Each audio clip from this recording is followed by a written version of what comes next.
The addition of seclusion and restraint was to provide a training update, funding update, and kind of a clarification of timeline to really kind of help everyone understand where we are and where we're headed.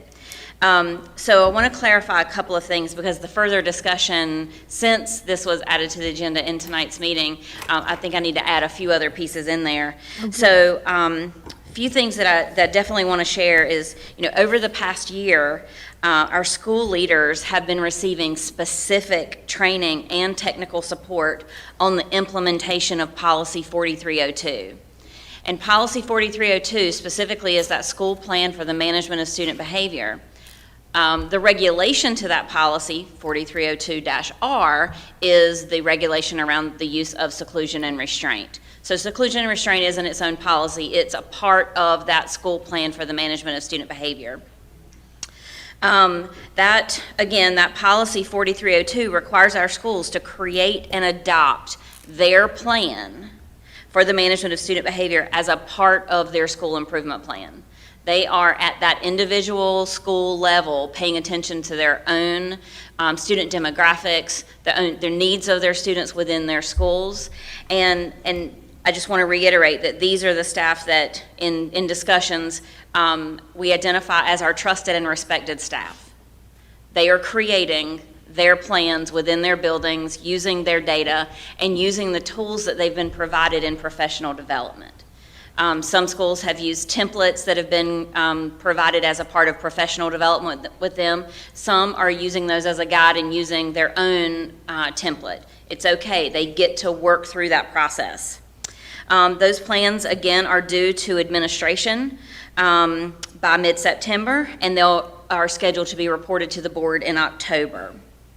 I will reiterate that training dollars were submitted as a part of the budget requests, but those were not adopted as one of the board's priorities over addressing the compensation study and staff wages. So when that training opportunity, as far as funding, was not an option in this new budget year, we were seeking temporary funds or kind of relief funds, and we utilized a Safe School grant from the state, but then it was awarded at like beginning or middle of May and had to be spent by the end of June, and our teachers were not working beyond the first week of June, so we couldn't implement, and we said, please give us time to use that money in the new year, and it was, no, we'll give you another Safe Schools grant next year, which that has come out, and we're submitting. But further analysis of our ESSER carryover funds, thank you to our Chief Financial Officer and the team within federal programs, we have found additional opportunities for professional development because it's a funding need. We have our contractual relationship with Lives in the Balance and also trauma-informed and trauma-sensitive schools. Those require pay to have those professional development opportunities and to bring staff around the table to problem solve. I will tell you, in listening to the discussion about the calendar, if the calendar doesn't have professional development days or work days in, I'm again not sure how we'll be able to carry out some of that work that is planned for the remainder of this school year. And we know that this professional development for our staff is specifically for those who serve students who may exhibit behaviors requiring interventions. I also want to mention that in addition to all of this work, our principals have worked in small groups, and we'll have another one tomorrow, to analyze the seclusion and restraint data from our internal audits and for us to create further clarification or really further guardrails, strengthening of the guardrails within our guidance document that's consistent with board policy. And so with all of this work underway and the tools already provided, we're eager to review the plans that are developed by the schools. Again, our trusted and respected staff that are building those plans, and they want to show us how they are going to respond to students in their building, given the tools that they've been provided and how they're implementing those. And again, it's based on their expertise with the professional development they've been given.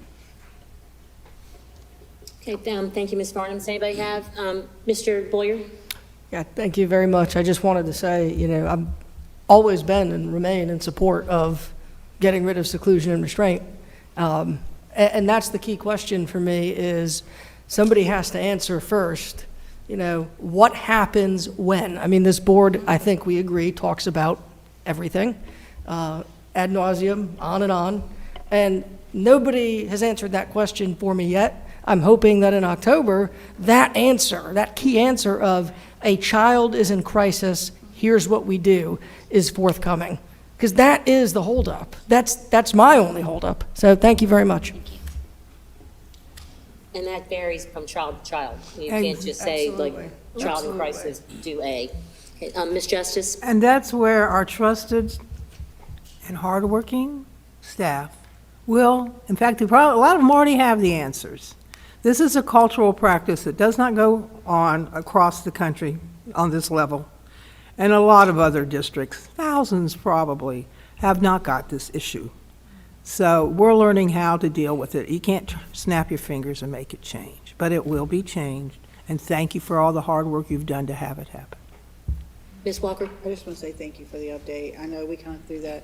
I tried to get it on the agenda, and I mean, an update is all that we really wanted. And I know we have to wait, and I listened to you, what you told me, and I appreciate that. And that's, we're not forcing a vote tonight. We just wanted more information. That's all. So thank you. Thank you, Ms. Varnam. Thank